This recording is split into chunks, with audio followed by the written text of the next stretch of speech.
Hello, my babies! We are so back.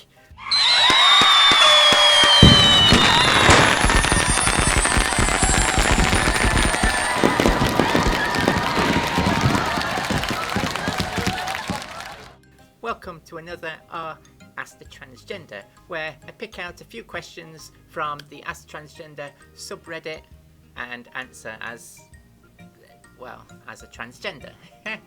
What? So let's dive straight in. This one is by Extreme Habit. Extreme Habit says they've been on HRT for 6 years, but have had no boob growth. They're on 2.5 milligram of estradiol valerate every 5 days and 50 milligram of Beaker. That they also do mention that they've had some fat redistribution around their hips, but just nothing in the chest area. Other than they look weird. Well, Extreme Habit, you mentioned here that your hormones levels are in range, but you don't know. I've noticed in the comments you don't know the exact levels. Well, first of all, I would say ask your doctor for those exact levels, so you know if you're on. I wouldn't say a dose because that sounds like a reasonable dose to me, but everybody reacts differently to estrogen and anti-androgens, particularly when it comes to estradiol valerate, which is sort of bottom of the pile of estradiol.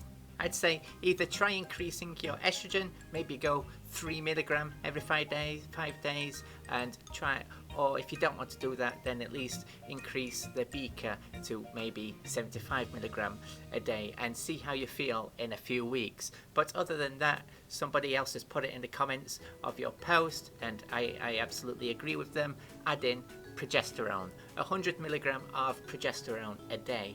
This hormone especially helps with not just boob growth, but shaping them as well. So a lot of us get what we call spiro tits. Now, I know you're not on spiro, but on spiro your tits can grow a little bit funny and funky and coney. And progesterone helps round them out and give you a nice shape. So I'd say definitely add in progesterone, 100 milligram a day. Give that a go, and again, chat with your doctor and ask them for the exact levels, because it could just be that you need just that little bit more dosage to really suppress your testosterone. Because if your testosterone's too high, that could be getting in the way of your boob growth. Okay, Extreme Habit, best of luck. This next one is by 73VA. At what age is it too late for hip growth? 73VA would like to know if there's a general range in which hip growth becomes less likely. Bones ossify by the age 25.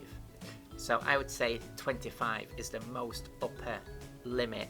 But of course, everybody goes through puberty different. So your bones could ossify earlier. Ossified, it just means bones are fused. They've stopped growing. They've fused together, they've hardened. They're not malleable anymore. They cannot grow.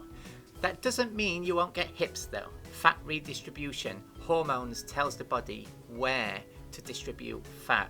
Males and females distribute fat in different places according to their hormones, and one of the places estrogen tells your body to store fat is, of course, hips. So with fat redistribution you will get wider hips, and also with the rotation of the hips can actually change on HRT, which gives you more feminine looking hips basically.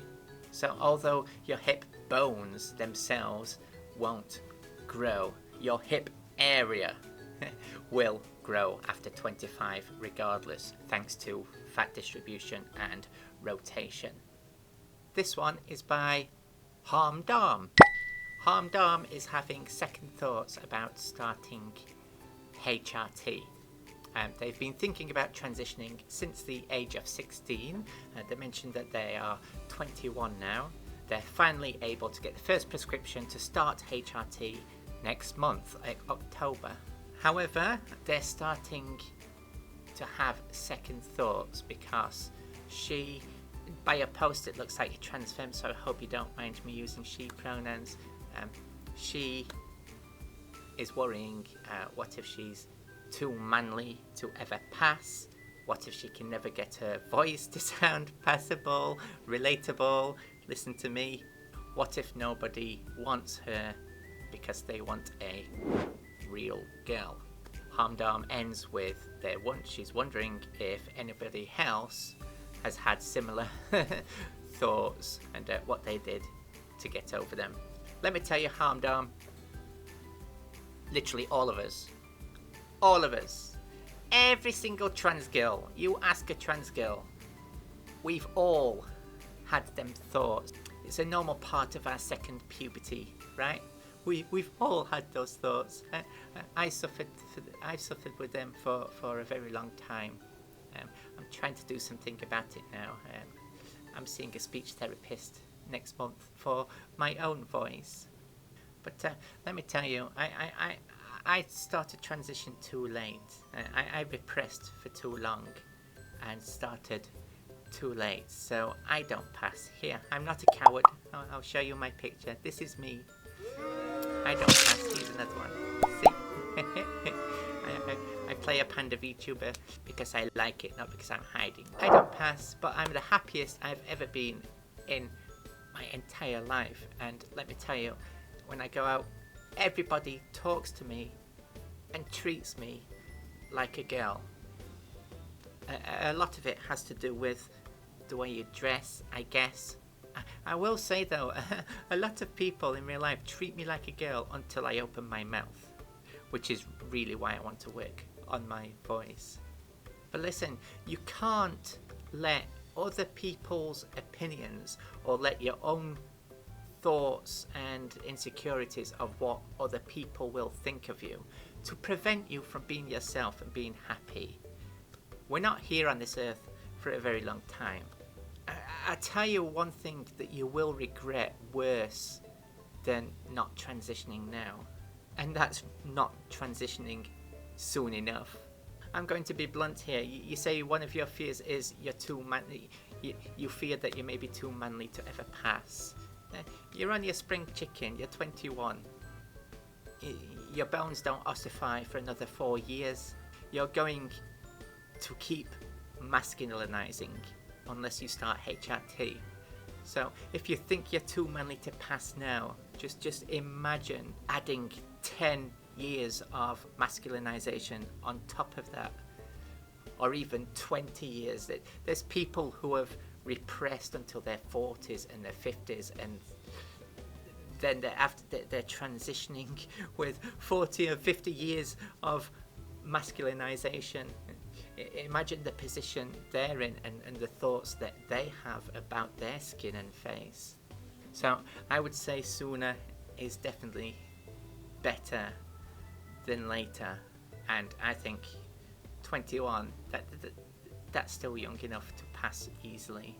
But I think you'll find, like me, I've come to terms with the fact that I'm never going to pass.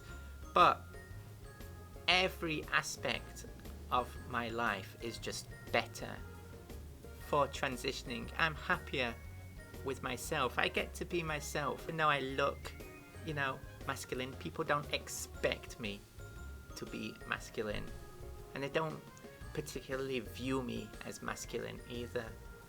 At the very worst, they think I'm a gay guy. It's whatever. But I'm calmer and happier inside. I found myself. I know who I am now.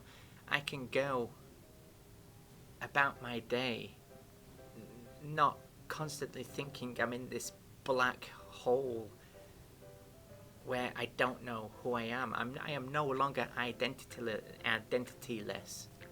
I'm no longer having to put on a mask and pretend to be the boy I was pretending to be before.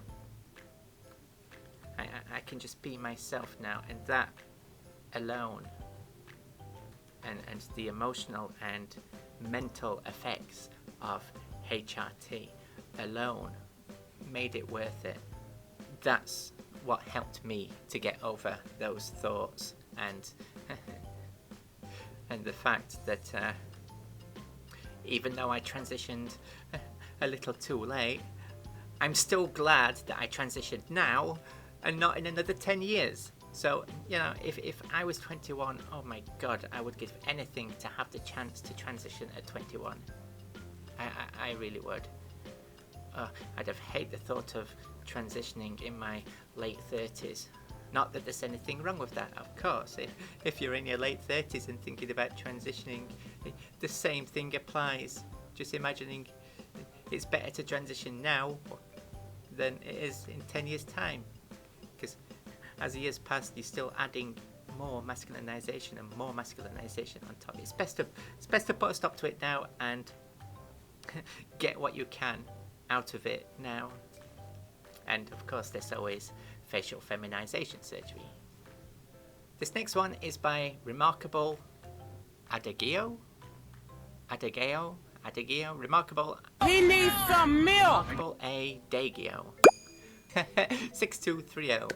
They'd like to know if you have a type for your gender envy.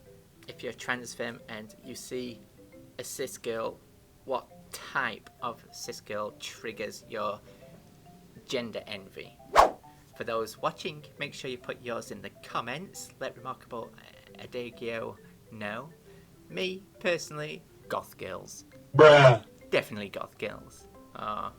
When I see a goth girl and the clothes they wear and their makeup and their hair, it breaks my heart.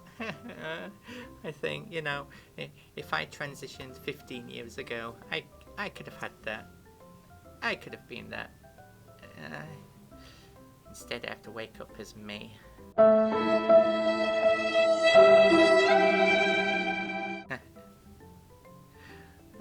The funny thing is, I dress now the same as I always have done. I've dressed the same all my life, since I was 13. The only difference is I wear skirts now instead of jeans. But essentially I dress the same as I always have done. But it's funny because in my teens, I'd hang out with, you know, my other punk, goth, metal, rocker friends. And the girls in the group, the way they dressed, I used to be so jealous of them. I'd be looking at them and I'd be thinking, oh god, I wish I could dress like that.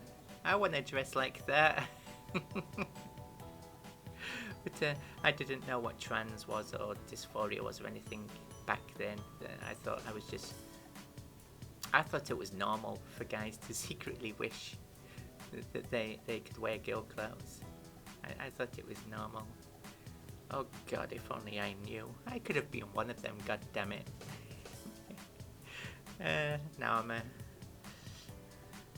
rather than a goth girl, I'm a goth horn. But hey, trans girls are girls, so technically I got there in a roundabout way. I'm a goth trans girl, it's whatever. This one is by Little Frog in a Sweater. Do you mind if trans kids ask if you're trans? Little Frog in a Sweater lives in a small town, and they were out this weekend with the kids at an event, and the kid asked a trans woman if she was trans. For context though, the kid is also trans, but has never had a chance to meet a trans adult before in the community. This answer is going to differ for everybody. Me, personally, I wouldn't mind. I know I'm visibly trans, okay? I've embraced my honness. You know, I wear trans badges on my jacket. I've got a great big trans patch on my bag. I've got a necklace with the trans flag. I've embraced it. It's whatever. I'm never gonna be a stealth cis passer. I put the trans colours on me. I was like, yeah, I'm trans. Come talk to me. And not only that, it's lonely being trans. And as you said, you live in a small town. and this is the first trans woman your child has met. That's exactly why I wear pins and badges, because I know how lonely it can be. I too am from a small town, and I'm the only trans person in this town. Literally, there's not a single other trans person in my town. So people look at me like I'm some kind of circus, some circus show walking through town. But it's whatever. If another trans person does come across me and they see me with my trans flag on and my badges and my pins, that's an open invitation to come talk to me, to feel less alone. It doesn't matter if they're boy moding, they can come to me discreetly, or if they're out and proud, they can come and be my friend. That's what I have them for. So I'd say take your kid to one side and explain that to some people it can be a little insensitive asking, because it's basically saying, hey, I've clocked you, you're a hon. which isn't very nice to some people. Some people are more sensitive to others. Like last year, if I was trying to pass and somebody came up to me and say, hey, I know you look trans. Yeah, that would have hurt my feelings last year. It doesn't this year, but it would last year. And not only that, it could be dangerous for your kid too, because masculinity and femininity are on a scale, right? You get feminine looking men and you get masculine looking women, cis men and cis women. So if your kid goes up to a cis woman and asks her if she's trans, and that woman happens to be a TERF, then your kid's in trouble. Keep your child safe. I'd say don't approach unless they're obviously openly inviting for you to approach. Look for pins and badges and things like that. I hope you've appreciated the answers from a trans girl. Oh.